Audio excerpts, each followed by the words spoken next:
Louis.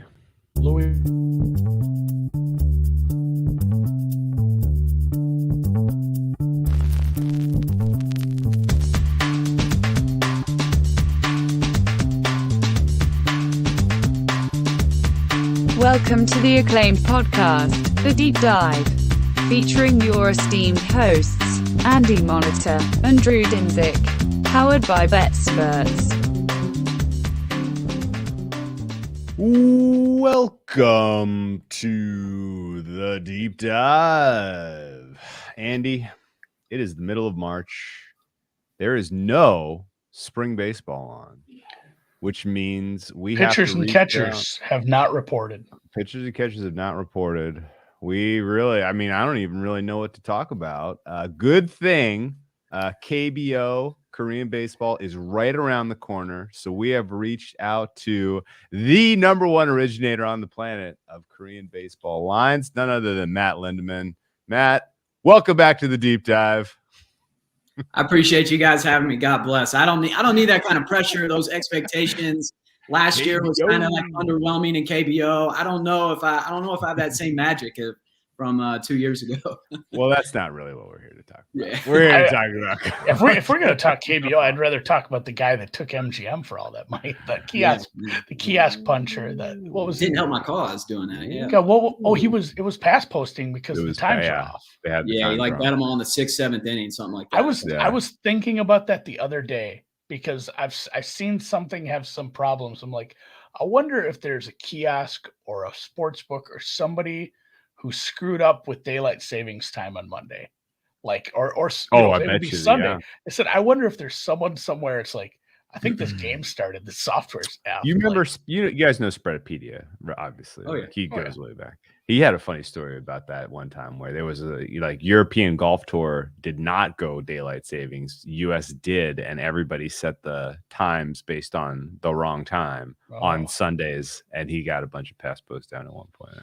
I don't know if that happened this week or not, but that happened. That's what we'll have to watch. You have to watch. You only get burned once if you're a bookmaker. Yeah, European sport. Yeah, that's the thing. God, we're way off topic already. But yeah, if you take your shot, that might be it. You better make it work. You better cash in, Yeah, you get one. Yeah, and if you're in the bookmaking side, it only happens to you once. Anyway, we want to get a inside look into the bookmaking side of things, and honestly, there are very few kind of new ventures that come across the gambling landscape that catch my interest. Andy, when he was playing Wii Golf, definitely did. I was like, did that this today. is cool. I like Andy previewing the golf courses playing on his Wii. For whatever reason, that draws me in every time. It's not the Wii, it's the Switch. Excuse me. The Switch. Yeah, we're up. I gotta get this right.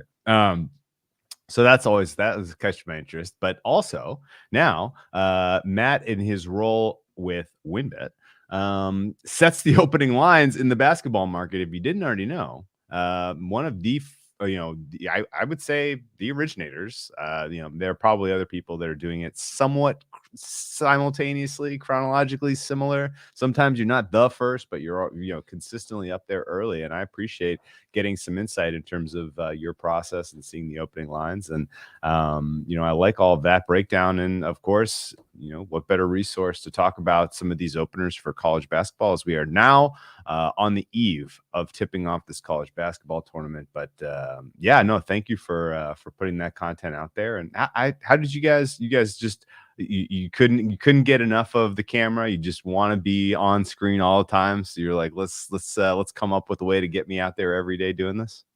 Yeah, well, it's funny, how bookmakers kind of are. You've seen it over the years. Like, some guys are numbers guys, some guys are talkers. It's tough to find guys who can do both, So obviously, we're comfortable off camera, but we don't have a lot of experience. So I wanted to try to get more reps for Mo, and I felt like, there's a really good dynamic in the room. Like, we all have a ton of fun in there.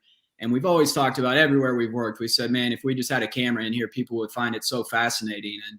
And we spent all day laughing in there. So I don't know. We thought we wanted to try it out, and we started doing NBA openers a few months earlier. And we realized it was like a 20 to 30 minute process. And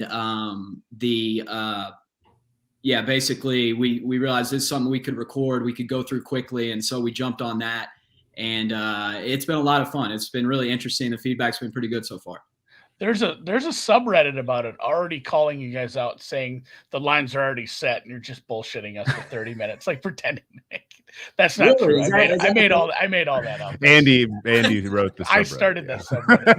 No, it wasn't well, like, enjoyable. Don't come out. I'm not gonna pretend. Oh, sorry. Go ahead. No, I don't get to catch them all the time, and for the most part too. Like I hate NBA. I don't make NBA numbers. I barely watch NBA. I will bet the playoffs, and I love that. But like I enjoy the NBA ones as much as somebody who could give a shit about the sport can. So when you did the opening tournament lines, like that was exciting for me. I said, this is great, to the point where I was again texting Mo to bug him the whole time when I was disagreeing with you. And that was a ton of fun, especially the part where I was a little confused. You pulled a timeout. Like you stopped in the middle of your show and said, oh, we got to bet. And I thought that meant that like you got double popped or like multiple maxes came in and you needed to make some adjustments. No, it was you wanted to bet a line at a different book before you said it. Like you just stopped to make a bet. I did like most says we're gonna have gaming in here tomorrow, but that's fine. Just as long as you give your action to somebody else in town. That's not like frowned upon, right? I feel like the best bookmakers are players. Right. Yeah. And the important and the concept of the whole thing is you all like really seeing what's going on. And like, that's what I do. Like I go through the numbers, I'll go game by game. When I see a number that I disagree with, I'll bet it wherever I can, however much I want to. And then I'll put up what I think is a better number, and that's not me doing anything wrong. I'm not manipulating. I'm literally trying to correct the market and putting up what I think is right. So I wanted people to see that. I told Mo before the show, I go, if there's a chance for me to bet on air, I'm going to do it. And it was kind of funny. I think the game I bet like ended up flying and moving like 3 or 4 points. So I was pretty cool. I was glad that I picked that game to do it, but instant market confirmation on that. Love that. My favorite of the NBA ones you guys do is when you disagree. Like you're like, okay, I'm at 4.5, you're at 1.5. Like we gotta, let's reset what is going on, why are we this far apart, and those are always very interesting discussions because obviously you keep a power number for teams, that's where your starting point is, but depending on if are you looking at the last 5, are you looking at last 15, are you looking at the whole season, like that all that sort of stuff tends to play into what your current form number is going to be on any given team. That tends to matter. I'm curious, as you looked across the NCAA market opening, are we at the time of the year where power numbers for these teams and or efficiency numbers that are feeding into projected lines and totals, is it like as efficient as it is in NBA playoff time, or is there still some kind of adjusting from going from conference play to mixing conferences that catches some small edges can be found, and that there are some some soft markets that open on this?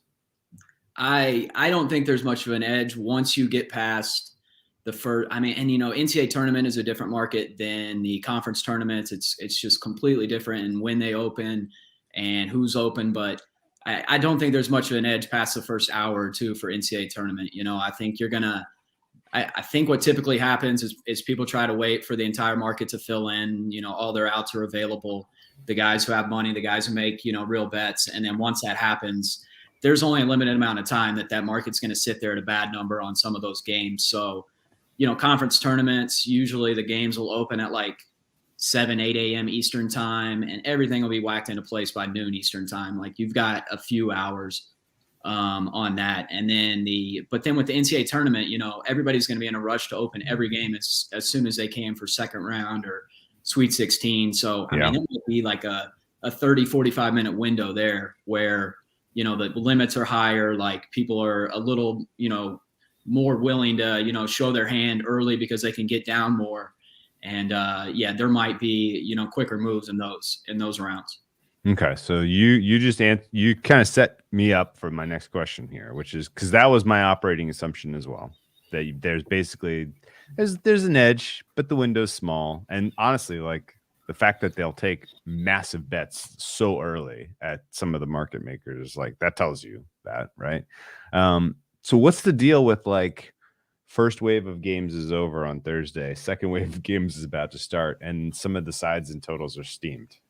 Like, is that total not noise, or is there someone who is waiting till tip to get their action in that's somewhat informed? There might be. Honestly, I would not be surprised if there's a segment of people who are so sharp and have made so much in college basketball that they don't even bet until the NCAA tournament because money's not worth it. And they probably can't. I would imagine there's at least someone out there who doesn't even bother with any of it until he can bet, X amount across the board everywhere an hour or so out. There really are probably guys like that. But I don't think you're not going to see, like, the public's not going to trigger a huge move or anything. But there are going to be some games where if they keep creeping and it never really comes back, that means that the sharp guys don't disagree with the bet. So those are the games you really are nervous about, like, Not me. I'm going to steam chase the shit out of that. The squares are laying like 18 on Kentucky and 18.5, and it's going to 19, and like no one ever comes and takes 19. I'm thinking the Cats are about to win by 30. So always Kentucky with you. Yeah, you're hanging the banner at that point. You're putting another. You got Rob right behind me here. Round two. I'm not celebrating anything too soon. It just kind of leading back to that question. You get the market efficiency questions, and obviously the NBA. When you get to the end of a season, you have so much information, not only from just what you've seen, but how the market's informed itself. How the bets have informed the market for like 9 months. How long's the goddamn season? It seems like it's year round now. But with college basketball, it is so different once you hit this tournament time because you're sitting on these weird matchups. Like, does that ever throw you guys for a loop when you're setting the lines? It's like, it's the same game, but you've seen a team play SEC ball for 3 months and they go play somebody from the Horizon or something, just the massive talent disparity that you don't see outside of, maybe just like college football in some of the early season games, college basketball, non-conference, but like in the NBA, that's just not a thing. I don't even know what the analog, like some Euro League team comes over and plays the Nets tomorrow, like trying to set a line on that with just completely different styles of play. So, is it just as simple as, well, we're gonna put a good median price on this because what's the big difference between this team being 20 and 22? It's a massive favorite. It's tough to begin with. Yeah, I just kind of don't make any adjustments. I don't exactly know how or where to adjust. So what I do is I just straight up type them out and then just have my raw number, and then you kind of see where the market comes on Sunday night, Selection Sunday. And every single big favorite came 3 points high. And I don't know if that's a result of who opened, just, shading all the public, all the favorites, thinking that it's going to be all chalk. I don't know if that means my power ratings are inflating, the conference champions from the small conferences, and I need to go in and adjust.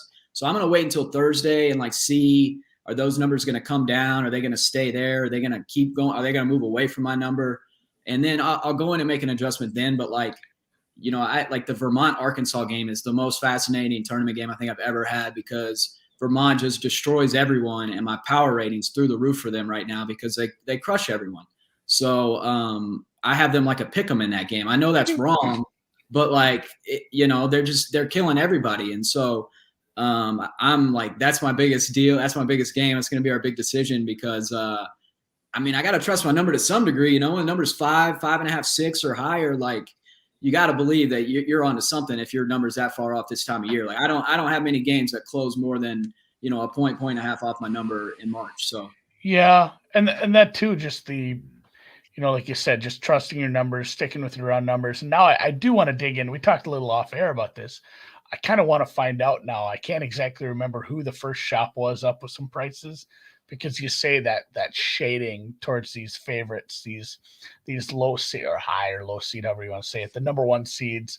Because I talked to somebody the other day and they said, it was plus EV, Drew. He'd put together some numbers. He'd try to put together some sort of Bayesian model to figure out, his probabilities for teams to win each round to make it to the finals. It was interesting because he doesn't know anything about basketball. It's just straight numbers. It was pretty fun. And, you know, I sent him some numbers. I didn't have a lot of time, so I just grabbed a real public facing legal book and I sent him some prices for all the teams to make the Final Four. Okay. And he said, "Holy Christ, I'm off on this." He's like, "What are these numbers?" He's like, "You know, this team is this price, and I'm off by like 40%." And then he pulled up like Circa or somebody else, and he's like, "All right, like I'm still off. I still think I have value on all the number 1 seeds to not make the Final Four, but these are a lot closer." He's like, and he said that he's like, "Are these books just kind of setting those prices because of the clientele they have?" And I'm like, probably. Like, if it's a real public shop and they're going to take real public action, like who's going to bet the no on Gonzaga to make the Final Four? Like, they're just, and it's a one-way market, so they can't. Like, you know, they're just going to, it's like Dylan said to me, you know, Dylan, Matt. Yeah. I asked Dylan about the Dodgers and the Giants and the decision on the NL West last year. I said, "Have you gotten any big tickets? Did you have any bad numbers from the beginning of the year on the Giants?" And I don't think it was bad. Like the Superbook had some wild ones, but he said, "Yeah, like we have Giants liability, but it's gone now because I go and I set the Dodgers to win the NL West at whatever number I want, and then people walk in and they bet it, and then tomorrow people walk in and they bet it." And he's like, and you just build up a Dodgers, you know, the Dodgers number all over the course of just time like that. So I think they're fine. You know, some of these books just, they can set this price for Gonzaga or Arizona or whoever go to the Final Four. It doesn't matter if they set it at plus 150 or where it should be, maybe plus 250. Like, they're going to take the same action. Doesn't matter. So you wonder with some of those early numbers on like high big favorites, the teams that everybody understands and knows, like it's got to be super shaded. Yeah, I mean, and the thing is, I think they're, unless it's like a really, really bad number, really far off, I think like most of those have already come down. Like Montana State was like a little further off than the other ones. Like Gonzaga was a little further off, and like those have already come. But I don't think they're going to get to my numbers, so I need to kind of make a decision of, you know, do I respect like their line of thinking and that, you know, that you should be shading these teams up, or you know, do I want to just completely ignore it and trust the numbers that I've gone with all year? And I don't necessarily know the answer. You know, the tournament. You serious? Tournament stuff is just way different. So I just kind of play it by ear. Like I'm not set in stone, you know. And the problem is it's such a small sample, and you're gonna forget in a year. Like that's the problem. If you don't go through, like the best thing I ever did 2 years ago for college baseball was I made notes at the end of it because I said I'm gonna remember all this stuff.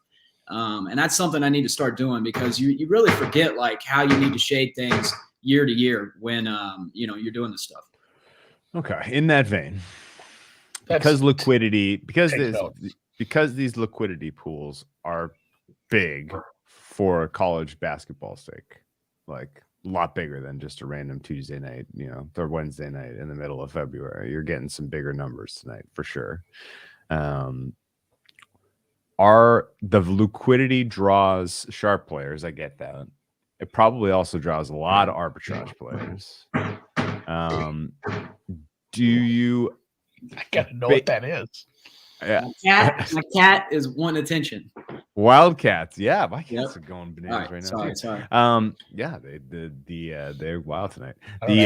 So, do you get a sense that the arbitrage, like any kind of steam, like a middle is that much more valuable in, you know, for a college basketball game? Like if you do see late steam, like the expectation, I guess, would be like even if a sharp player doesn't come and take that number, like somebody who anticipated the market moving in that direction has got a big position already at the good number, and now is going to come back and try to capture like a 2-3 point middle. Like I'm in that, and is that part of the math in terms of when there's no buyback, then you start to get a little bit concerned?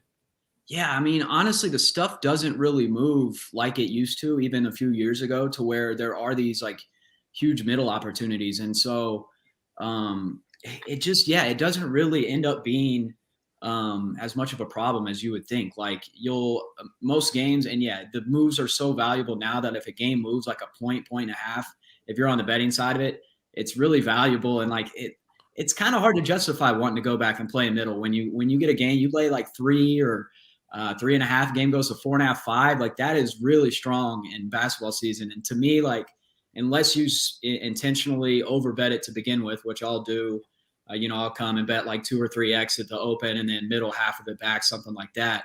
Unless you're doing that, I wouldn't get too caught up in middling. If you're getting good numbers, I would gamble that this time of year. Yeah, it is, especially this time of year, trusting those moves. Those moves just feel right this time of year. Whereas like early in the season, you see some moves, like big moves. And sometimes, it's in that non-conference schedule where there's some soft openers, like the Bet Online soft opener comes up and that gets pushed 3 points. And you're like, all right, like that happens every single day of the year. Yeah. But then the real openers open in the morning and it gets pushed like 2 more points in the same direction. And then you're like, well, what this shit is like, what is going on? Like, who has this much information on these two teams on November 15th or wherever? And then it just goes completely the opposite way, like just never in doubt loser that moved extreme off that. You see that all the time. It feels like early in the season, but like this time of year, I think I'm fully on with Matt there. Like I'm fine with having a good number. I've middled a few things in the past, but again, especially if it's smaller, you bet those soft openers and it's smaller money, like you can end up with like 7-point middles. Like why not have some fun? Why not have fun with that? Like have fun with that at the low limits. Like that's a big ass middle, but these just like, I'm going to trust this, especially like the stuff you talk about where you're in the midst of like the tournament, whatever you call it, the day of the tournament on Thursday. And you see those big moves, like again, pre-snap, I said pre-snap, like right before the tip though, but during the action where you didn't see it in the morning, you didn't see it the night before. It's like half hour before the game comes. I don't always tail that, but I don't ever go against it. So can I ask a specific question about, like, let's say Loyola Chicago? That team's going to catch a little bit of public interest just because it's a team that's made runs in the past and they win their conference in impressive fashion.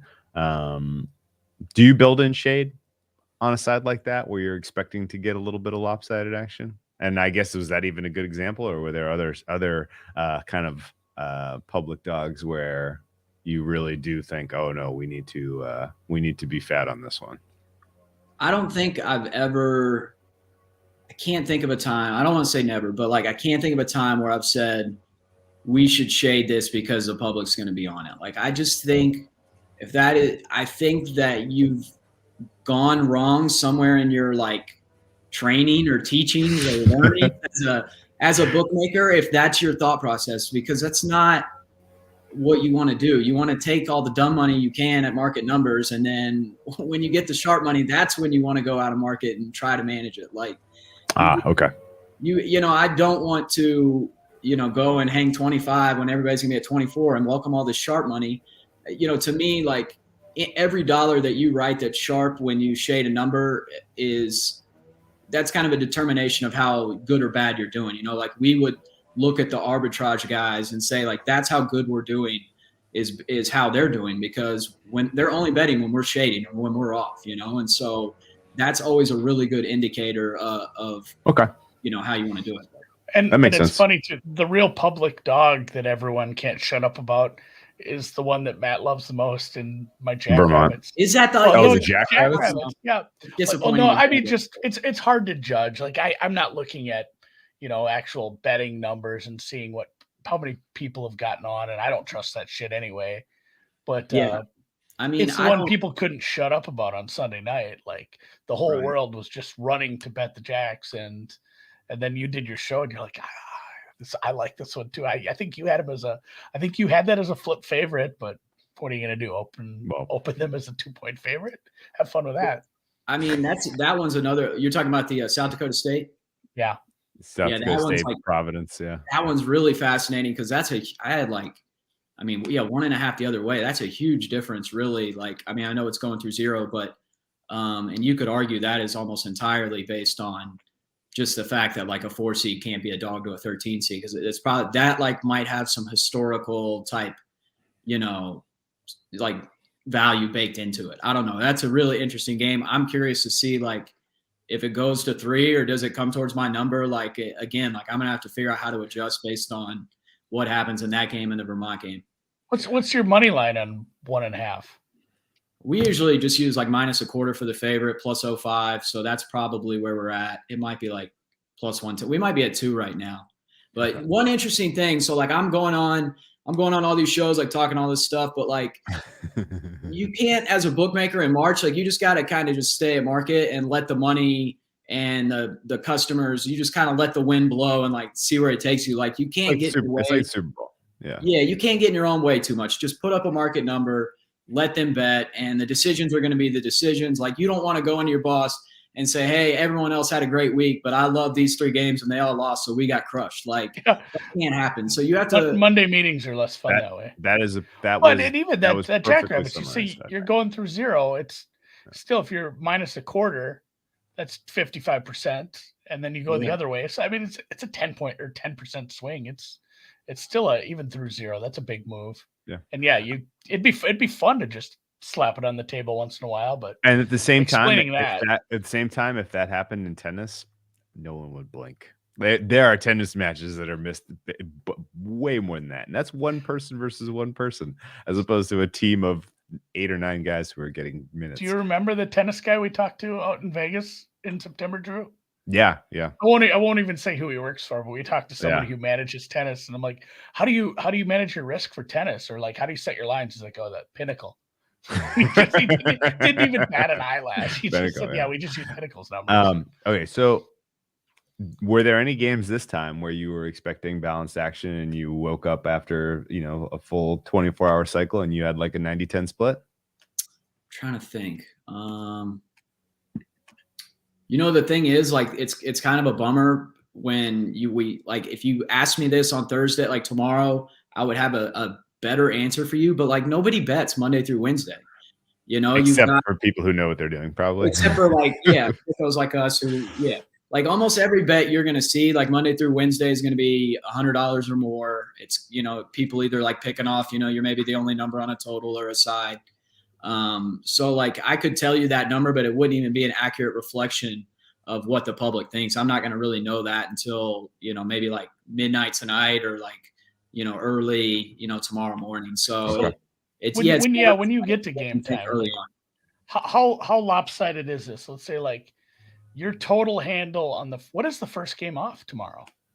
It's the one with it's the Colorado State one, right? Okay.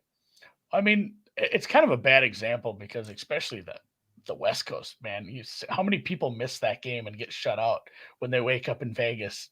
I've missed betting that game like every year. And you I have to bet that one the night before.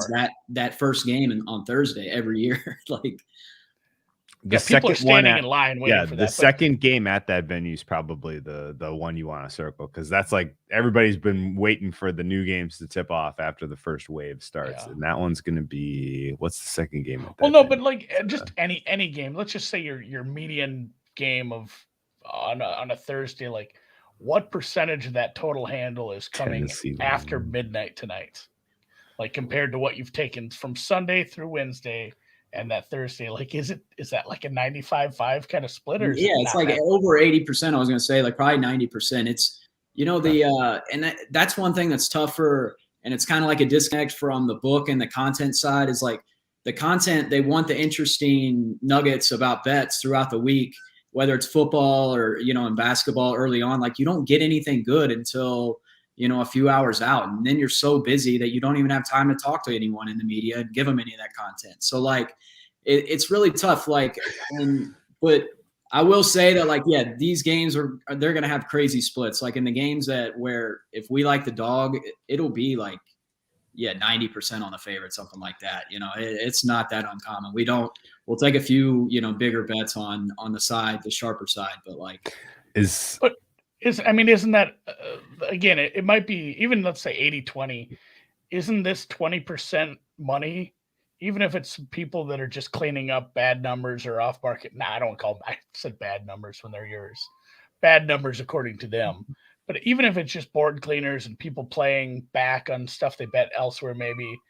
But like, isn't that 20% of the money a lot more informative than the 80 that you're going to get tomorrow? Yeah, it is. But like, you're a lot of times you're booking a like two-way action early on because you don't, unless we've like, specifically discussed a game and said, okay, I want you to take X amount on this side before you move it. Most of the time, your overnight guys are just trying to balance, and they'll take a bet, just move the number. They take a bet, they'll go back, So we don't necessarily, unless it's intentional, we don't, or there's like a big move, we don't establish really big positions early in the week. There's just not, like, I know we need Arkansas right now, but like one bet from a VIP or like, one big move could be enough to like flip us on that game. So okay, it's all like relatively low scale early on. Okay, so you're pretty balanced until the big wave comes, and then God knows what's coming. No, not God knows what's coming. Every bet we write is plus EV for us. That's right. That's the mindset. I think so, but and like you said, God knows what's coming on some of these. But if you like the dog, Linde knows what's coming already. Like, where you're taking your money. Yeah. No, I think, but either way, like this year, based on at least what my numbers show, like we're probably gonna be rooting for all the dogs, even with all of them opening as high as they did. So I'm hoping that the sharp guys agree with my numbers on this stuff. Okay, let me run through a couple quick hits.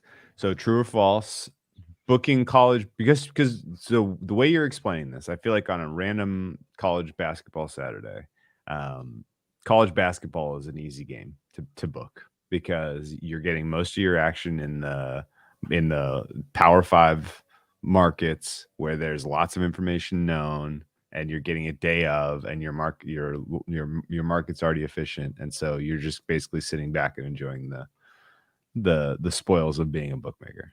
No, it's awful. College basketball is horrible. Like, it's nice in March. It's not bad this time. And like people ask if this is your busiest week of the year. Like, conference tournament's the busiest week of the year, and like every single Saturday is worse than any of these NCAA tournament days. So like, this time of year you kind of get to like kick back, and I'll say that for March, but like, man, you start talking about November college basketball, that is the wild, wild west. That is like, oh sure, yeah. That is going to test your chops as a bookmaker more than anything else. So like, it's easy now, but yeah, it's not like that on a Saturday. Okay.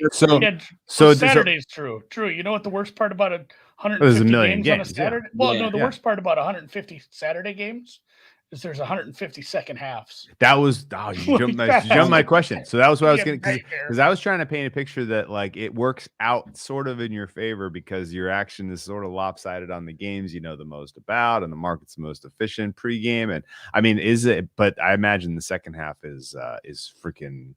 That's like where the sharks are in the water, and you're trying to get a good number out. You're in the water. You're out there in the second half. I mean, how many games can go to halftime at like the same time? Sometimes it's a dozen. So this is the biggest difference from working at a Vegas book and at WynnBET is we have a feed provider who we have the option of any game, sport, market, anything we want. We can put on a line feed, and it'll move automatically based on their consensus line feed. Or we can take it off the feed and manage it ourselves. So the way it works at WynnBET is we focus our attention, manually trading like the main markets for football, basketball. So we don't even do first half and second half because it's too much. It's too time consuming to keep up with all of it. So these poor guys that work in Vegas, they have to put up every second half manually for these college basketball games. Like I know Westgate does every one, Circa does almost all of them. And like it really is like a total time suck, and it's all sharp guys. You got to be paying attention. Like the moves are strong, they're quick. Like it's the one thing. Like I'm so grateful for this feed and just having those games on that feed and not having to deal with it because it's really hard and you're not making any money at it. You're just like praying to break even, honestly. So I don't miss that at all. Is the same story? And there's overlap with college time, football. second half. Yeah. Yeah. Oh, yeah. And that's one of those things. Like if like November betting 2 H's in college football and college basketball, that's where it's at right there. There's just so much going on, like impossible to keep up with everything. Okay, but in tournament time, second half market as sharp as it is during the regular season, or are there more opportunities? Yeah, it's sharper. I don't know. It's better if you're. It's probably better than regular season just because everyone's going to be up, and if there is a big move, you're going to have a little bit of an easier time, maybe getting down on it than like, an added game or extra game. There'll be like 2 places up, in the regular season. So, right. I mean, yeah, it's a better market for it, but yeah, I don't know. I think that's probably one thing though. If you see like a really strong move on like a second half total, that's probably the right side. It's pretty rare that those move the wrong way. I don't know if you guys have plans or if what you've done in the past, or if you can even answer this question and tell me, but like obviously 150 games in like late December on a Saturday when you're trying to get ready for football and you have bowl games and you have the NFL, that line service is probably pretty nice. Are you guys going to manually manage all the second halves in like the tournament time here, or are you going to rely on that part of the time? Like what's the better move for you? My understanding is that it screws up the system if we like take them off the feed once the game starts. So yeah, we're just not even going to mess with it. Like we have a pretty extensive in-running product that runs, and there's a ton of stuff offered throughout the game. So basically we flip it over to that and it's in their hands the rest of the way. So yeah, we probably won't jump in and like manually manage a second half markets or anything. And really like, it's not a matter of being lazy. It's just like kind of trying to pick where we want to. There's so much ground to cover right now with these like new products, these new states. Like we just got to pick our battles. And second halves is just never a market that's really worth, devoting a lot of time or attention. Yeah, nope, that makes sense. How about kind of away from the bookmaking side, macro, looking at the state of college basketball this year? A layman might say this is a great year. A lot of big names. Everybody's got a nice big, nice high seed among like the blue blood programs. Like this is going to be a great tournament. But is that fair or true, or is there a lot of maybe kind of unfair or tilted perception of some of these squads just because of name only? Yeah, I think. You think so? You're asking if you think the big bloods are legit, or basically, yeah. Is this going to be a chaotic tournament, or are we? Oh, okay. I see what you're saying. Yeah, this kind of goes back to like my favorite prop that again I didn't put it up, but over under some of the Final Four seeds. Like I love that every year. Oh, great! Right? Is it going to be chaos or is it going to be all chalk? Great. This year's interesting. I think the ones are pretty weak. I think the 1 seeds are weak. I think the 2 seeds and 3 seeds are good. But it's just tough. It seems like every year I try to predict this and it ends up being like 2 1s, a 2, and then an 8, or like a 2, a 1, 2, 3, and a 10. Like there's just always that region of chaos. So I'm kind of curious to see which one. I think the Gonzaga region could maybe be the region of chaos. Okay. I was going to say, can you give me a 4-way market on which region is the region of chaos? You think the West? Yeah, Gonzaga. I don't know. That Kansas-Auburn one's like pretty weak as well. So I feel like that could be one where there are a lot of upsets and you just see something crazy. But that's a fun market. Teams.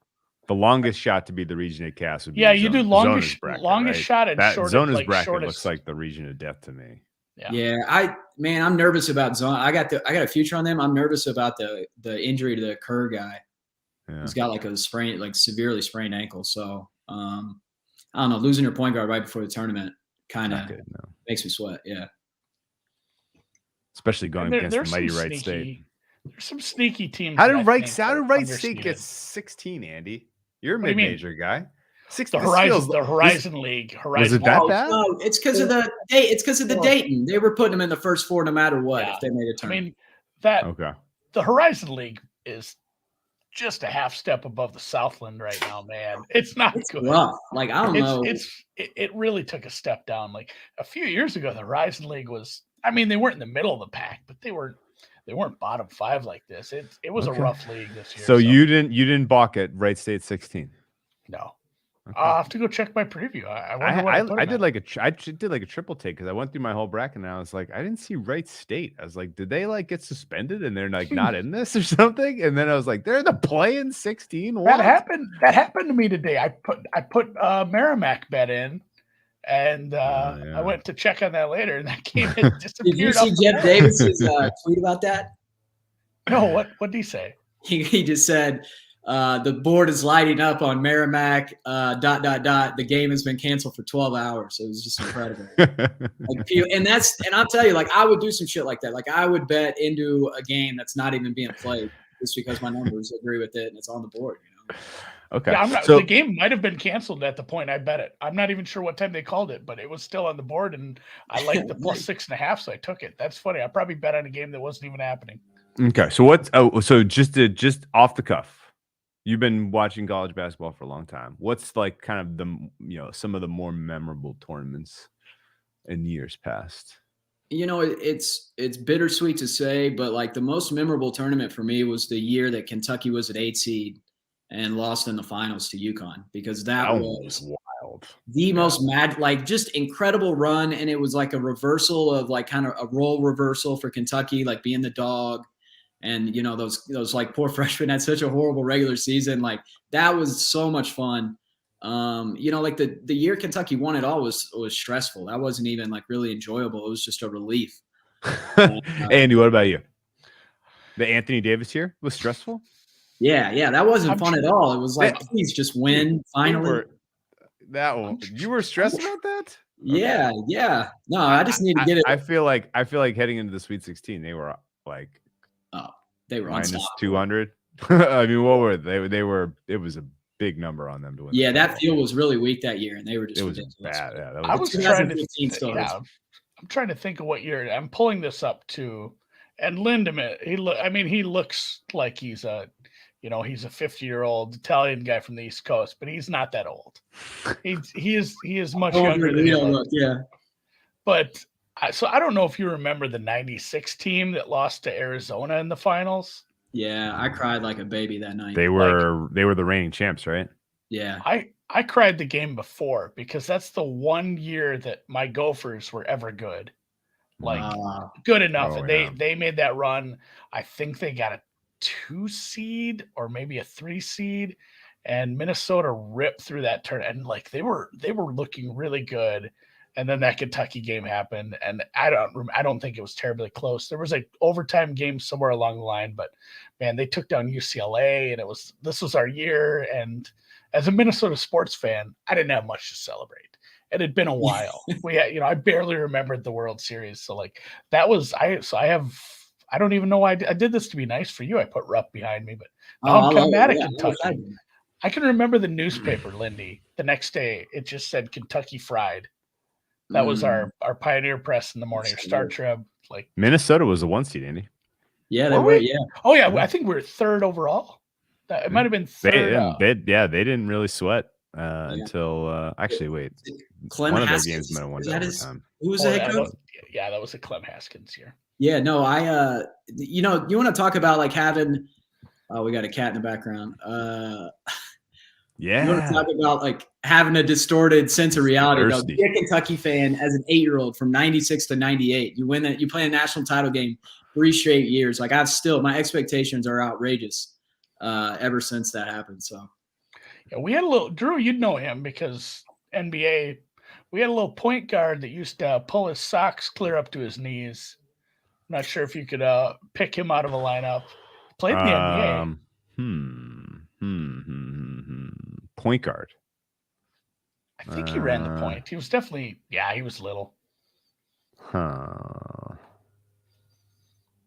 I'm drawing a blank. I remember a lot of the Arizona teams, and I remember a lot of those Kentucky teams from the 90s, but I don't Minnesota didn't have a lot of memorable. I think Sam Jacobson maybe played a little in the league, but we didn't send a lot of guys to the league. Who's the guy with the socks?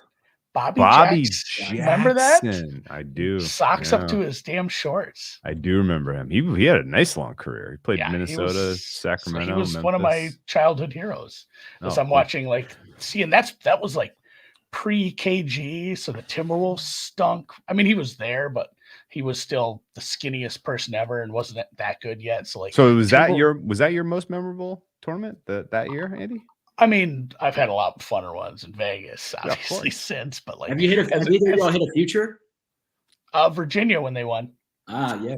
Yeah, I've won a few Duke futures. That's the only I thing tended ever. to just bet Duke when I was, didn't Gross. really know what I was doing, and they didn't know any better. Just would bet them every year. They won a couple times. That was like one of our first podcasts, Drew, when we talked about like our sports betting arcs, and you're like, oh yeah, well, I was a Patriots fan and a Duke Yeah. fan, so and I started I thought betting I in was just really 2001, good so at I was just like, futures. wow, this is an easy game, easy game. I did bet UNC the year with that core three who underwhelmed for 3 straight years, and then finally as seniors they won against Arizona or 18, one of those. Yeah. Oh, they beat Illinois that year. That was actually might have been my favorite tournament. They beat Illinois in the title game. Illinois beat Arizona in maybe the most memorable Sweet 16 game that I ever watched. That was the West Virginia, the Gan something. I can't remember. They made the crazy run, the West Virginia team, and they came out. It's Noggle. Is that his name? No, I don't know. That might have been a little later, but yeah, no, that's I guess, is there any hope that this year's tournament comes close to any of these from years past? I don't see why not. What's your expectation, Andy? 5 out of 10? Don't and here again, you can't take anything away from cheering your home team on. Like sports fandom in me is dead. It's gone. It is 6 feet under 10 years ago. I don't cheer for any of my teams anymore. It's gone with sports betting. I don't know if I ever want it back, because it takes a toll on you. It's just like the you know how they say a big win is the amount of joy you get from a big win is about half of the amount of pain that you get from a big loss. Like that's true in fandom. It takes a toll on you. So like legitimately, I've had fun tournaments where I've cheered on my team. I can remember a long time ago when the Gophers got in, we're watching the selection show, and maybe some of the younger people won't quite understand what's going on here when I say we didn't really have the internet yet. I mean, it existed, but it was so slow and you didn't think to use it for stuff like this. And the Gophers got in against Gonzaga, but this wasn't Gonzaga yet. Like nobody really knew what it was. This was a shitty team. They were the lower seed in this point. This was like Dan Monson's Gonzaga. And we had to like look up in a encyclopedia where the school was. What state is Gonzaga? We didn't even know what it was. It was wild. And I think I assumed it was in Washington, D.C., but it's Washington State. Yeah. Yes. And I do think they ended up winning that game. But honestly, all my favorite tournament memories are in Las Vegas, like big wins, wild endings, like the half court shot with the Northern Iowa game. I was at Binion's playing blackjack, and that pit just about fell apart.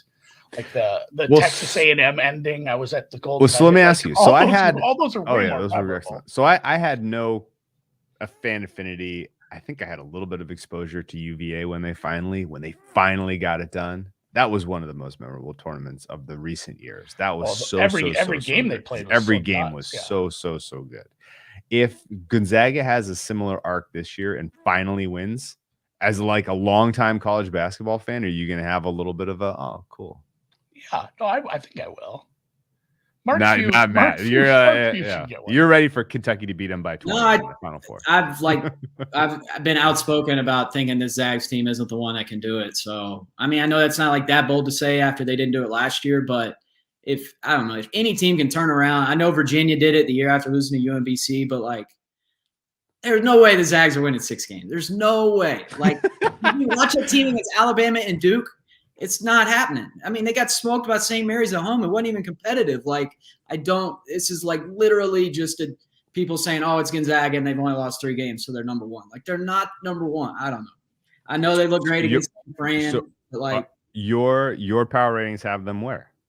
Oh yeah, they're like 9 points ahead of everybody in my power. I'm telling you, my power ratings. It's still hard to win 6 games. I have to use it to work. Yeah. Like I cannot just shade Gonzaga down 5 points every game. But like, I kind of cheer for Gonzaga a little too, because they end up every year getting some Minnesota kid to play for them. Like they had Suggs last year was from up here, and then.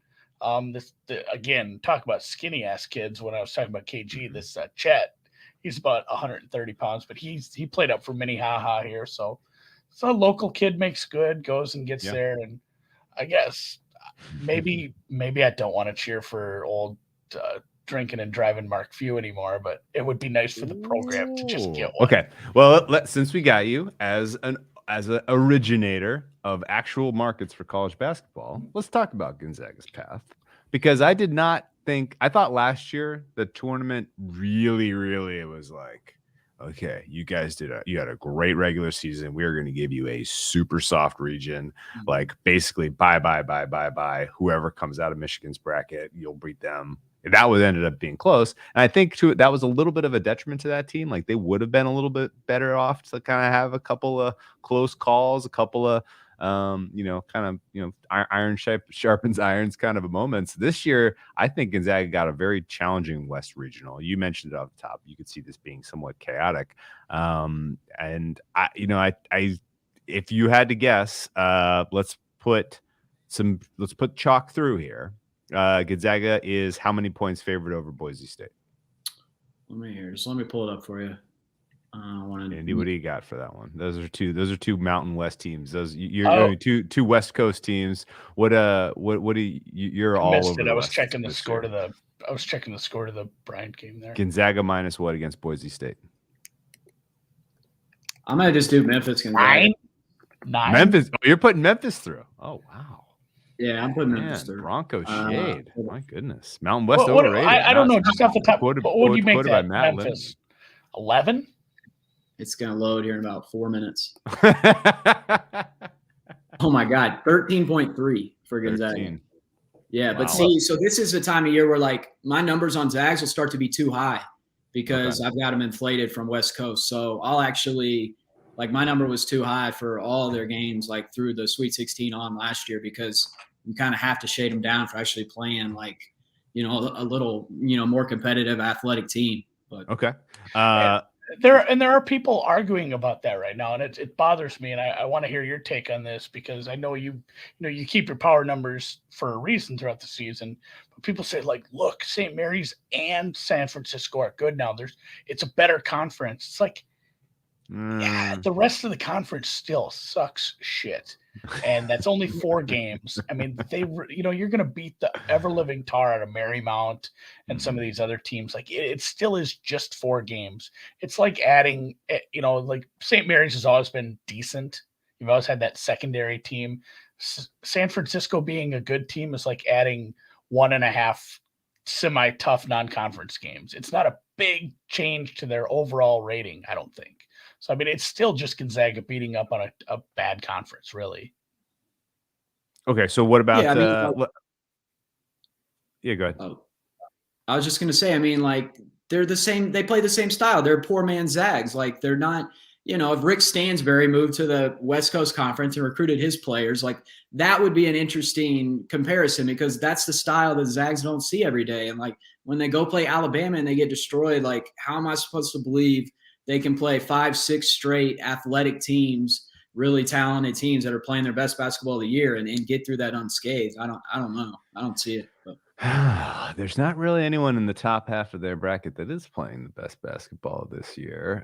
In fact, you think the 4 seed may go down in round 1 to the Catamounts. But let's just say for the sake of arguments that Arkansas does make it through to the Sweet 16. How many points they catch against Gonzaga? Oh my God. 14. 13. Arkansas? Arkansas is 14-point dogs? Well, let's keep in mind. It's in Portland, right? So, hold on a second here. So, yeah, my Arkansas number is too low. I think we could agree on that because I said I had them a pick against Vermont, and I got them the same rating as Memphis right now pretty much. So, they'd probably be a little bit lower. It'd probably be like 11. But, 11. Yeah, they're giant favorites over all these teams. Similar ballpark for UConn? That might be closer. Yeah. 10. No. Yeah, same deal. Double digits. 13. Okay.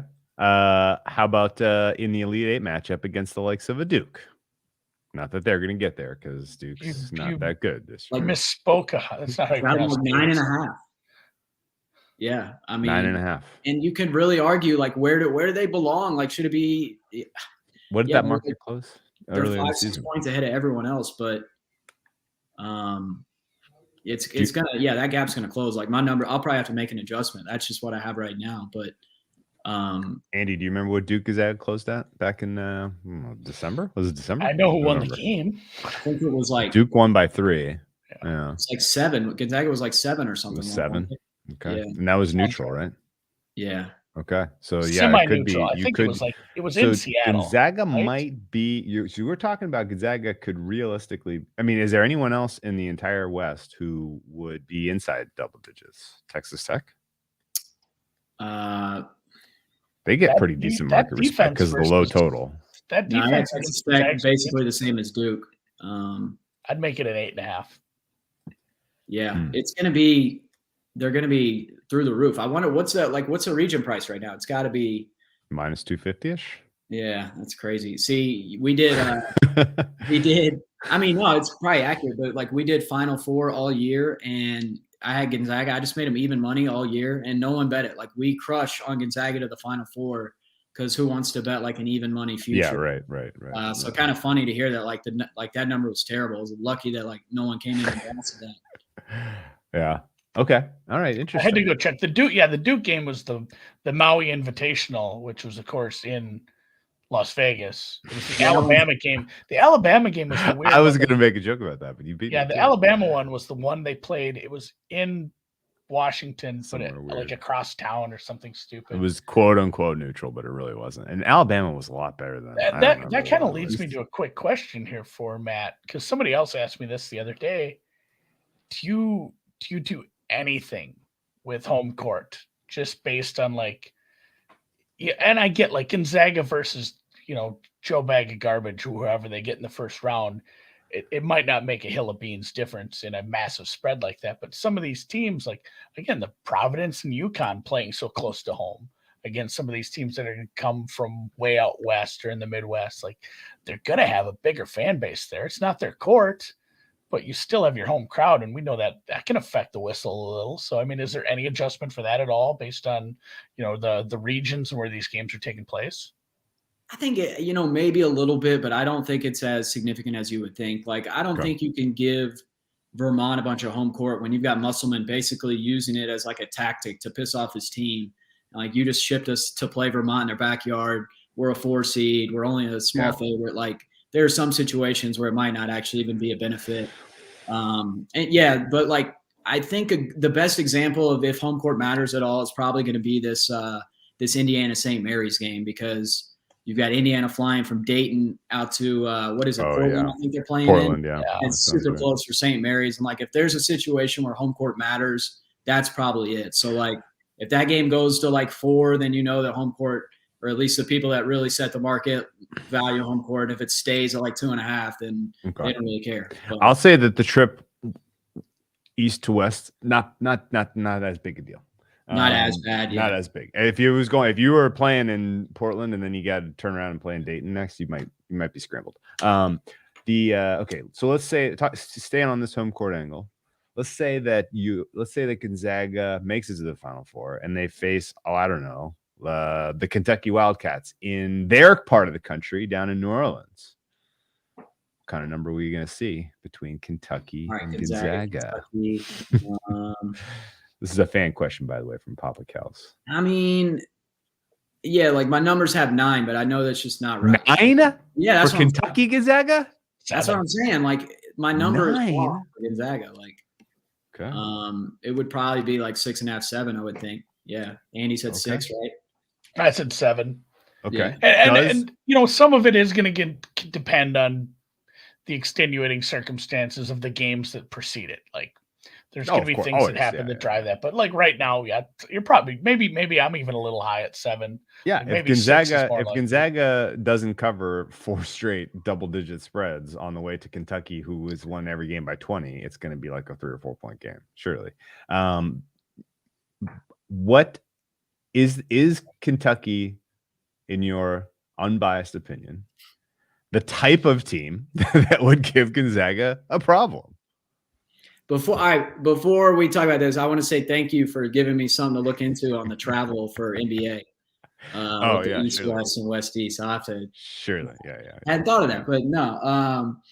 I think Kentucky could take Gonzaga. I mean, I'm down on them. I like to make up a Kentucky, but I might be a little biased. So What do you think, Andy? Is that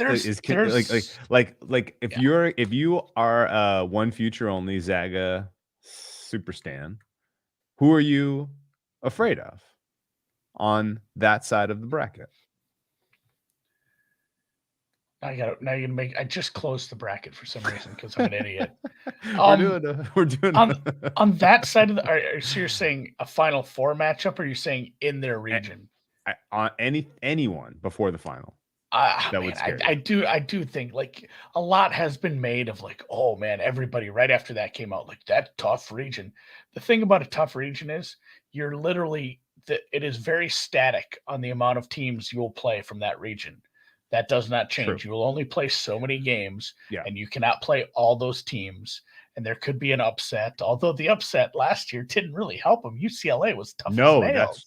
That was upsets. They didn't have to play Iowa, did they? Because Iowa was their 2 seed, which is why I felt like that was such a soft draw last year. But USC ended up being very good. USC's length inside and like that was they their did best on win. defense was nuts. Yeah.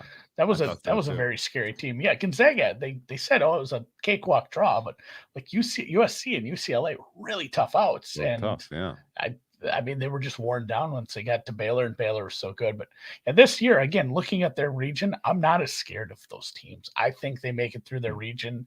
I'd be much more worried against Purdue. I'm not going to say Purdue. That's a laugh, but a Baylor or Kentucky, those are teams that can compete with them. Most of my teams that I do like to win it all are in the South and the Midwest, I guess, to be fair though. So it sounds like you guys are against Gonzaga in theory, there may not be a smoking gun here. Yeah, we got to wait till the finals. So it's almost like this is a tennis tournament and you're sitting back and you're like, well, she can't win a slam because she chokes at the later stages. And I don't know who it will be against, but eventually she will choke in this tennis tournament. Like that's sort of the spirit that I'm getting out of this. Is that fair? You'd have to bet a no. Like there's not a team I would if you asked me to take a future on a specific team outside of Gonzaga, said take one in the West to win the region. Yeah. And then take one in the East to reach the final, I would much, much rather just bet the no to make the final like Gonzaga because I can't zero in. I mean, there's a couple teams, obviously you pick the higher seeds and the Dukes, the Kentuckys, those teams could hang with them. Duke obviously has already, but I'm not confident enough in one of those teams. I'd much rather look over across the bracket at like a Houston and I mean, piss on Bill Self all you want. Like Kansas is very good. Kansas is just fine. And truthfully, like Baylor, I don't know. I shortchanged them last year a little. Maybe I'm doing it again when I didn't mention them in the same breath as they were healthier last year. But yeah, that's the thing. They got tested, man. That was a tough Big 12 schedule. Like it was. I worry about that's right. I really think Kansas might even be a little underrated based on how to put up that what they did in the Big 12. Like Kansas and Baylor are very good. Houston tricked me into betting Memphis to win the conference tournament. I think they were, again, I've said this 5 times, they were sandbagging. Like they were sandbagged the first 2 games and they came out and embarrassed them. So mad at them. So I'm on Houston again too. So you guys know some sharp players. Is there if I'm entering a bracket pool with a bunch of really smart, sharp college basketball minds, what's the consensus going to be in terms of who comes out on the other side there? Kansas? What are some of the consensus sort of sharp thoughts on how the right half of the bracket shakes out? So what we have Kansas, Kansas and Auburn are the 1-2 in that weak ass, what is it, South, East? Oh, that's the one that got Providence and Wisconsin. Midwest. Yeah, they got Providence and Wisconsin. Iowa's in there, but who knows if they can repeat. They have LSU as the 6th seed with no coach. They got if Auburn can get past USC Miami winner, they presumably I was gonna say Miami can win this region. Miami could win this region. Yeah. I mean, to me, things set up well for Auburn in that region, but dude, they're probably a small dog, Kansas, if they end up playing in the Elite 8. But I thought they got a pretty nice draw, and I think they're going to enjoy. 2-3 years ago, when they made that run, they won the SEC title, played like 4 games in 4 days. They're probably going to be a lot fresher, and I think they lost their first game in the conference tournament. So I think Auburn's legit, but I got a future on them, so I'm biased. What, like, so you're in like the 70-1 ballpark for Yeah, 40-1. Yeah, 41, nice. Yeah. It sounds like Andy likes my Calcutta team, by the way. I didn't get to do the bidding. I'm just providing liquidity this time around. But we got Kansas and we got Miami. I like that. I said that somebody yesterday. As much as the nice things I like, and I said about USC last year, like if those seeds were flipped in the Miami USC game, that would make more sense to me. Like some of the seeds have been really off what I have this year. Maybe that's why I'm not a bracketologist and I don't feign to try to do that. But I think Miami is a lot closer to a 7 than a 10. So I think you're in good shape there. You know what else we got in the Calcuttas? This wasn't even something I didn't review the numbers. I don't know how this happened. The bidder just lucked into this, or this was strategy. We got all of the 13 and to 16 seats. All of them. All four, were they grouped? Was it all 6? They were each grouped, and we got each region's 13 to 16. So every 13 to 16 that wins is like gravy. Yeah, I didn't know what you were talking about when you said like what the sharp consensus for like who moves on, because like there's so many different things going on. Like so many people are doing bracket leagues and stuff like that. And we talked this through that show I did with the 4for4 guys yesterday. They had the guy from Team Rankings on there, and he got deep in. I mean, we didn't have a ton of time with him, but he got deep in the weeds a little on game theory on how they've built like optimizers where you put in your you put in the size of your pool and then you put the payment structure in, because they're like, well, if it's winner take all, you're not getting one. You're not. He's like, if it's 200 people and it's winner take all, there's going to be no 1 seeds in your final. He's like, you have to go for that 1% winner where it's a 4 versus a 3 or something. He's like, if you're playing 20 people in a home league and it's like first, second, and third are paid, it's like you can basically take your 1s and 2s and move them to the second weekend and then just kind of go from there and try to find some fun ones. But like you can just chalk those out. Like the game theory around bracket stuff is awesome. More than I'm gonna deal with because I haven't filled any out and I only have like 10 hours here still. But no, it's interesting. Like that stuff. I don't think there is a lot of that's where my point was going. Even in those Calcuttas, I think everybody has pretty decent numbers, and you're playing to the rules like you did with the 13 to 16s. Like I'm guessing there's a bonus for the team that gets blown out by the worst or something along those lines. Yeah. If you biggest loss gets you paid. Biggest differential seeding upset gets you paid. And so there's a couple incentives to go after the shitty guys. Okay. It sounds like you both think Big 12 was the best conference in college basketball. Or do you, Matt Lindeman? Is it actually the SEC? Nah, it's Big 12. It's better. I mean, it just a little bit deeper, a little bit better. But this has got to be the best SEC's ever been, right? Like I can't remember having 3 like legitimate title contenders. But yeah, Big 12's awesome, man. I don't know. Who's the third? Tennessee is the legitimate title contender. I think Tennessee's. I like them better than Alabama or Auburn. I'd say Auburn is kind of a dark horse too. Oh, yeah. Alabama's like the preseason. They would just kind of come out of nowhere. I could see them. It wouldn't surprise me if they end up in the Elite Eight playing Gonzaga again. Like that's that team that just like drives you crazy all year, and then they start playing out of their minds when they need to late. Okay. I always forget where Auburn got seeded to. Tennessee is always a title contender, Dan. They're a fun team. They've never been a Final Four, but they're a title contender. Past results are not indicative of future success. That's what they say. Doesn't matter if they've been. Okay, so it's funny too, the rankings, because you get the shit on the selection shows, and they show how many teams made it. And they show the Big Ten putting 9 teams through. Like I went and did my rankings of conferences. I have the Big Ten 4th. Okay. I put them behind the Big East even. Like it's a bunch of teams that probably aren't going to do much. Andy. The Big Ten pays the bills. It's just the way it is. Yeah. You got to sell tickets at these arenas. You can't have super empty arenas for the whole first round and second round. It's got to have butts in the seats. Last year, everybody was like, "Oh, the Big Ten's might be the best conference we've ever seen," and then all those teams sucked. Yeah. Is Big 12 is not have a whiff of that with some of these Texas inspires confidence? I don't know about that. There's a lot of there could be a lot of Big 12 teams that are packing their bags early. The way I look at this thing. I think Big 12 consistently underachieves. I know Baylor made the run, but usually they beat up on each other and they're just like dead tired. I mean, both those conferences, the thing about the SEC and Kentucky is usually most years you have like 3 good teams in the conference. Everyone else stinks. So they're fresh in March, but like Illinois has been playing these grinders for 2.5 months. How are they supposed to be fresh in March? Like it's just really hard to come out of those really good conferences. Okay. Yeah, they're so like you've seen. They've had so many teams make it. All of those teams deserve to make the tournament, but they've just been grinding against each other for the better part of 4 months. Like some of these Big Ten teams only played 6 non-conference games. They have a massive conference schedule. They're just like, play a few games and then get in the meat grinder with everybody else until like well after fucking February here, and have fun with that.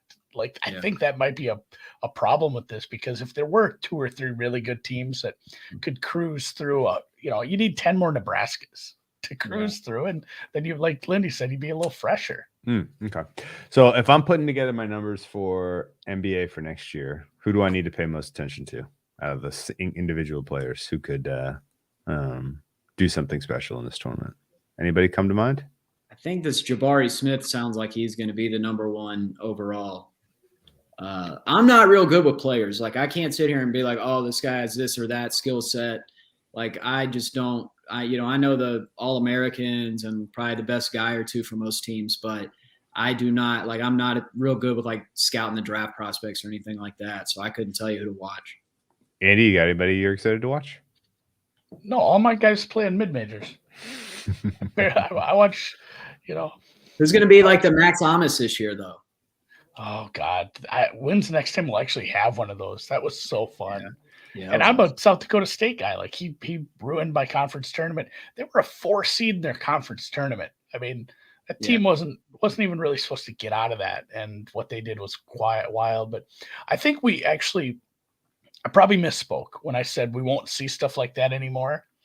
The amount of these not grad transfers, but these transfer portal guys, like, hey, I'm riding the bench in a top SEC squad, and it looks like next year I'm going to get some minutes, or I could go be the best player in the Southland. Tennessee has like spread out their last year's team. They had like 3 guys that were really top end players in some of these smaller conferences. And that happened with a bunch of teams. Just Tennessee kept sticking out for me with them. But like, you can end up with some of these guys where it's like, man, this kid on this team's so good. Like, I played 3 years at some other Auburn or something. It's not like he's just been grinding it out in the America East for his whole life. So I think there will have some fun stuff with people bitch about the transfer portal, and it's an enormous headache in the fall to try to figure out where everyone went and who they are. But it does make for some maybe a little more skillful players on these smaller teams. That makes for better basketball. I got 2 mid-major questions for you, mid-major Andy.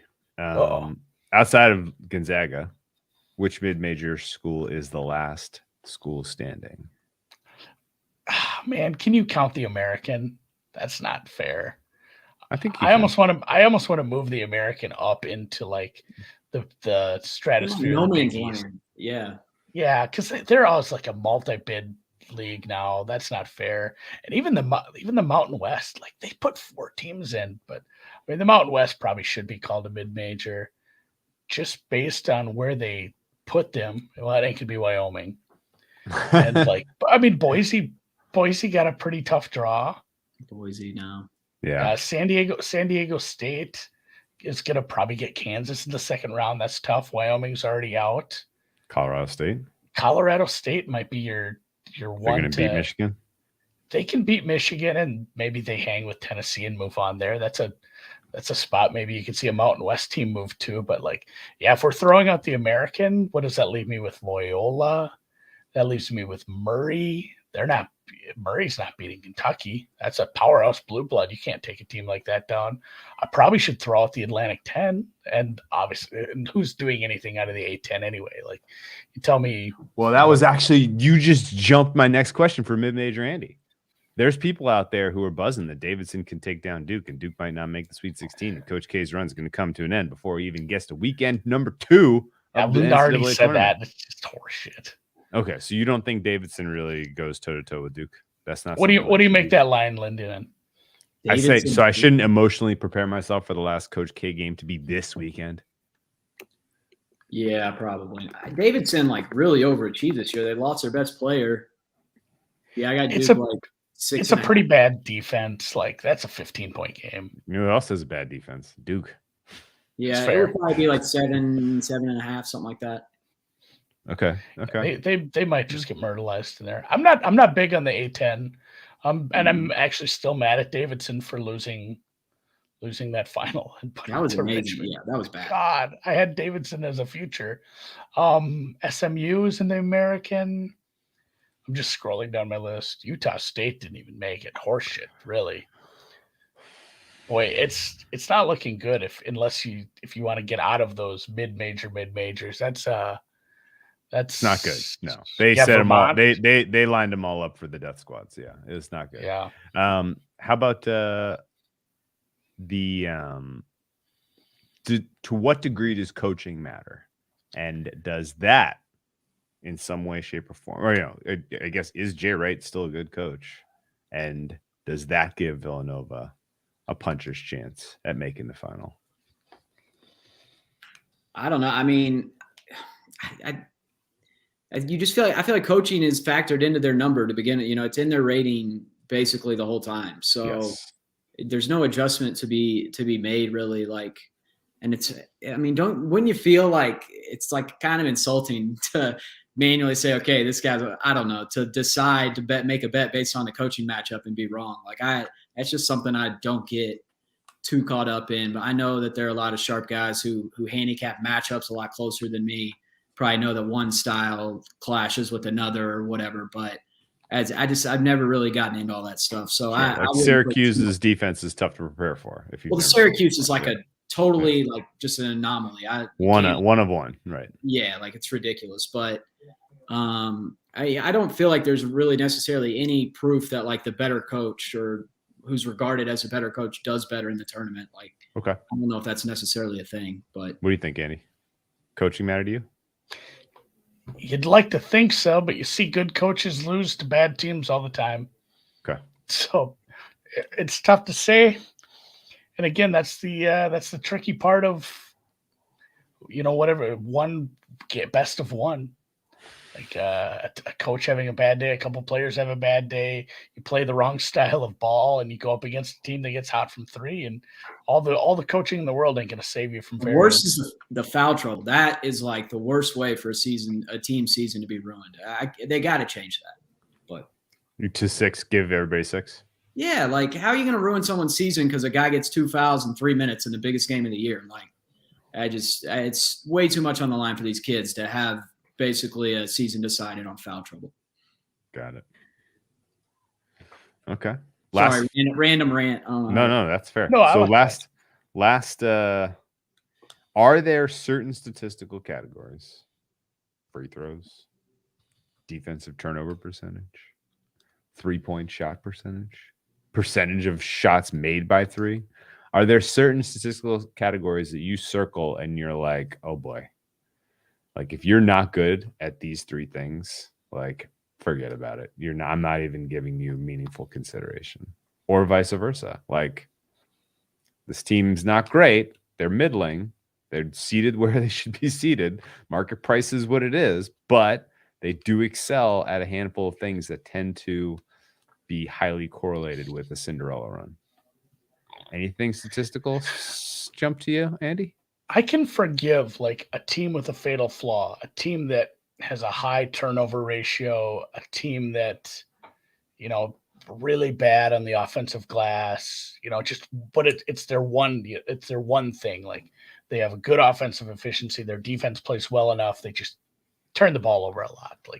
That's a thing it can be high variance. One game where they clean it up a little and the guard plays better, and they're 30% fewer turnovers. All of a sudden, they're in a game because the rest of their game is so important. It is so important not giving away possessions, though, man. Like that's the same thing too. Like you find a team that can have a bad day with fouls and turnovers. It's like that's a team that might just stink it up in the tournament if they have that build. But you're describing two dark horses here. Yeah, I know. Both Houston and Texas Tech kind of fit some of these descriptions. Well, and the thing about Texas Tech is too, when you get into tournament play, I do believe in defense. Like that, the defense wins championship, but especially early on in a tournament, a team who plays really good defense is a pain in the ass. You're trying to get your offense sorted out in a high pressure game, in a unique environment. If you're a lower seed, the crowd is probably against you to begin with, and you have to play on a stellar defense like Texas Tech. That's such a disaster. Like unless it's like Virginia, they just play at such a plodding pace that maybe the defense doesn't matter because they're getting like 60 possessions a game or something. But I think defense is something I look for as this team just isn't they're not really a upset candidate. Okay. The apple cart's going to remain up after the first weekend for a team like that for me. How about you, Matt? Anything jump to your mind in terms of they miss a couple boxes? Or I guess in your numbers, do you have any flags? Take a. I would say the thing that would be most concerning would be teams that, I want to say have the highest percentage of 3-point or free throw. Highest percentage of their points come via 3-point or free throw. Yeah. Those are two very hard things to predict game by game in the tournament. You got different venues, different refs. So if you're heavily relying on getting to the line or you're heavily relying on hitting threes, that's going to make me a little nervous. And also it's important to me that you're good at those two things, especially you're talking games that are lined in the 5 to 9 range. You want a team that can hit some shots in the last minute or two, not a team with 4 ball handlers just dribbling around trying to get to the paint for a bucket because they can't shoot threes. And conversely, you got a team, you're laying 5 or 6, you want them to be able to hit free throws in the last minute or two. Those are the two things for me, more than defense or anything else that I can really think of. I don't know if there's one thing you could point at that's this is correlated to tournament success. And I think if there was that, it would already probably be out there. We would know. So, I know as basic as it is to say, I care about free throw shooting and 3-point shooting and at least having some kind of consistency with that. I think you hit it though, Matt. You went negative instead of positive. It's hard to pick something like, hey, here's something that every upset team has in common or a common factor for teams that play well above their head. I think it is the opposite. It is something I look at in conference tournament play because in tournament play, again, one bad game is the end of your life. It's done. And it was I think it was Northern Iowa a couple years ago in their, the MVC. They were shooting they were, like you said, you get too many points, a big percentage of your points from 3-point land. That can be one of those things where if it just regresses for 40 minutes out of the entire year, you're an early exit. And I feel like that was the best conference tournament future I ever cashed was, this is how long ago this was, because I bet it at 5 dimes when that was still up. But they used to have every conference tournament, they'd have a no price for everybody. Yeah. And I said, I don't know who wins this, but Northern Iowa gets cold for one game and it ain't them at minus 105. So I had just, I took the field and they lost the first game. And I'm just this is going to be the best conference tournament season ever. All right. I think there is a little bit of a blueprint if you are an upset candidate. If you're a candidate to be upset, and it's if you are outside of the top 100 in defensive turnover percentage, 3-point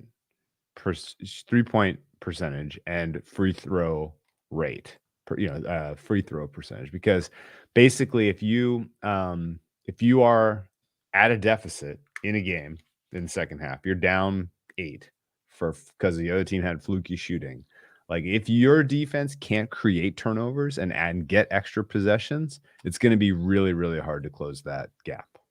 If your team can't hit threes and get the extra point in the possessions, if you're going to be playing equal possessions, you better be able to get an extra point, and that either comes from the 3-point line or creating and one opportunities. So I think if they're for sure teams like Iowa, Ohio State, and Iowa last year were good examples. There's a bunch of Big Ten teams last year all fit that same profile. Like if your team's not creating turnovers on defense and you find yourself in a deficit in a game, you've made it that much tougher on yourself to survive. And there's really only like one well-regarded team that kind of falls into those categories, and it's Kentucky, unfortunately. So we'll see what happens. But that's interesting. Yeah, their guards don't. Yeah, probably not the greatest, but like, turnover stuff makes me nervous too. Like, how do you really handicap West Virginia in any tournament? Because you don't know which ref crew is going to call 75 fouls in a game, and they have no shot if they get a crew that's calling ticky-tack fouls. Like, I hate filling out brackets, man. I really do. Like, it's so hard. Like, I can't even figure out the fucking game in front of me, much less 3 rounds in a hypothetical. Like, that's why I played the NBA. But that's fine. All right. Well, we'll wrap it up here. I was just giving you a hard time about Kentucky. They look pretty freaking down. Yeah, I could tell you were going somewhere with that. I didn't know. I was just coming up with the narrative that I could kind of could give you something to lose sleep on. I don't need to be thinking. I'm gonna block that out. That's edit that part out. But no, you know who really fits that can't force a turnover, and it has cost them now every time in a big game this season is freaking Duke, man. That defense cannot force a turnover when they're down. That's why they lost to Virginia Tech. As soon as Virginia Tech had a 10-point lead in that game, I was like, it's over. Turn it off. They're not winning the ACC title. As soon as UNC had a 10-point lead in the second half of that game, final game in Cameron, it was like, it's over. But they forget it. Like the defense just can't create the turnover that they need to close the gap. And it's and just to we should close here. I should go to bed at some point. But Purdue is like bottom 15, bottom 20 in the entire nation as far as like defensive turnover rate. I think. Like that's another one where if Ivy's playing poor, if they get down and Ivy's not playing good, it's like I don't see that team coming back either. I think is Yale the 14 seed that gets to win this year though? Yale kind of sucks, don't they? I think if there's a game that Purdue comes out and like flexes their muscles, it's going to be this one, right? But like Purdue suck, man. I bet them early in the year. I thought they were going to be dominant. They suck. They can beat some. It's the second best team in the Ivy League. Yeah. They did catch the future. That's true. Number two. All right. Well, appreciate your time, man. That was a fascinating insight into the bookmaking process, which is something I always appreciate because I feel like that's a huge hole in my game as a player. So keep up the good work. Where can people find you on the Twitter sphere? And, what should they look for as we go through to the NBA playoffs? You guys going to continue to do your pricing when we get to like series prices and stuff? Yeah, I don't know exactly what the game plan. Like, someone asked me last week, and I said I have no idea what the game plan is. Like, we just wanted to throw it out there, throw the concept out there, and see what people thought. What's that? Sounds familiar. And we were just like, let's just do it. I think we're probably not going to do it every day. I wanted to try that just so people could kind of see like how we adjust day to day in our process, but.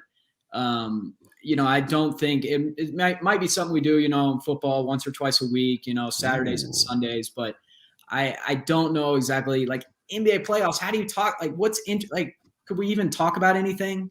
You put up the number, it's going to be the same for the most part. Same as the game 2. Hey, game 3. Should we make it the same as the last game? Yeah. Yeah, game 3 is different. Everything else is, I don't know. Like, I don't think an NBA. Yeah, so the home team lost game 1. We better add 3 points to their favorite in the first half of game 2. Yeah, well, the adjustments made. Good job, guys. Yeah, and I also don't know enough about NBA playoff. I've never done any of this, so maybe I can have an intelligent discussion in 2 or 3 years about NBA. But this is a new territory for me. Ooh, nice, cool. So get your deposits down at WynnBET and play the NBA playoffs there. All right, man. Thanks again. Appreciate all your time, and best of luck to your Kentucky Wildcats. All right, guys. Everyone else out there who's filling out a bracket, I hope you win your pool. If you don't come crying to us. I gotta go back and listen to the one I missed with all the good bracket tips. I'm